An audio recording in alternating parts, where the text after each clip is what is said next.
fake Taylor and Travis script has been making its rounds on the internet. Is Lana actually with an alligator tour guide? And Selena Gomez might be engaged? Let's spill some tea. Hold up. Are Selena Gomez and Benny Blanco engaged? Well, they actually might be. So first up, she was hiding her wedding finger in Insta stories with emojis. And then she was spotted out and about in NYC wearing a gold ring on that finger. Selena also got people talking a couple of weeks ago after following a wedding planning business on TikTok. Her and Benny Blanco have been dating for over a year. So what do you think? Engaged or just having some fun with fans and the press? Travis Kelce has reportedly called in lawyers over what appeared to be a fake leaked PR script about Taylor and Travis breaking up. Now, his reps pretty much instantly denied that the script was real, saying it was entirely false and fabricated and were not created, issued or authorized by this agency. The script or contract alleged that the one-year relationship was all a PR act, with the 28th of September down as their breakup date, and Travis's PR company name, Full Scope, is printed at the top. But his team has told Daily Mail that they have already engaged his legal team over it, and well, it's going to be one expensive prank. And Taylor was pretty keen to dispel those rumours too, as she appeared at his first game of the season.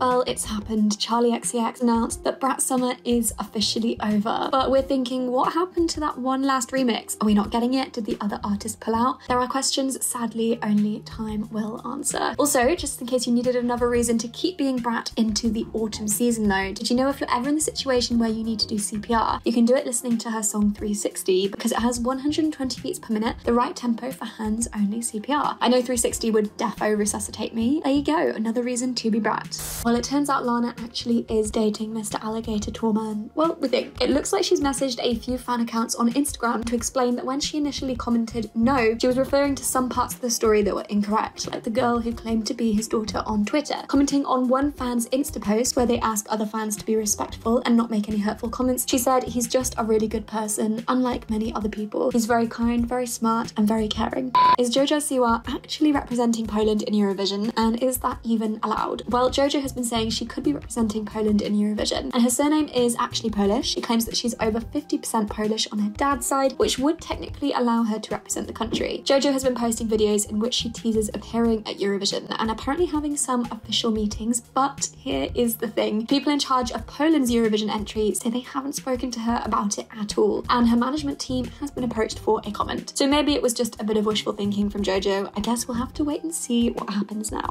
Ice Spice is not one to shy away from some beef, but this time she's fallen out with her friend and fellow rapper Cleopatra. Now, Cleopatra took to TikTok to criticise how Ice Spice allegedly treated her whilst the two were on tour together, and she unfollowed Ice on Insta. In her 6-part, nearly 1 hour long TikTok explainer, she makes a lot of claims, including that she had to pay for her own hotel stays, despite Ice telling her she wouldn't have to. She had no room backstage and wasn't allowed to bring anyone with her initially. Ice Spice has since hit back, calling her entitled, and things have gotten pretty messy. And finally, some wholesome tea. Did you know that Taylor Swift writes gameplays for Travis? Yeah, so speaking on the Rick Eisen show, Travis revealed that Taylor has drawn up her own plays for him during his games. He also spoke about how she's been working hard to learn about the rules of American football. And although he joked that the plays were a little biased as they were all for him, he said if they were ever actually played on the field, they would make sure Taylor got the credit. That is all the tea for today. Come back next week to spill some more.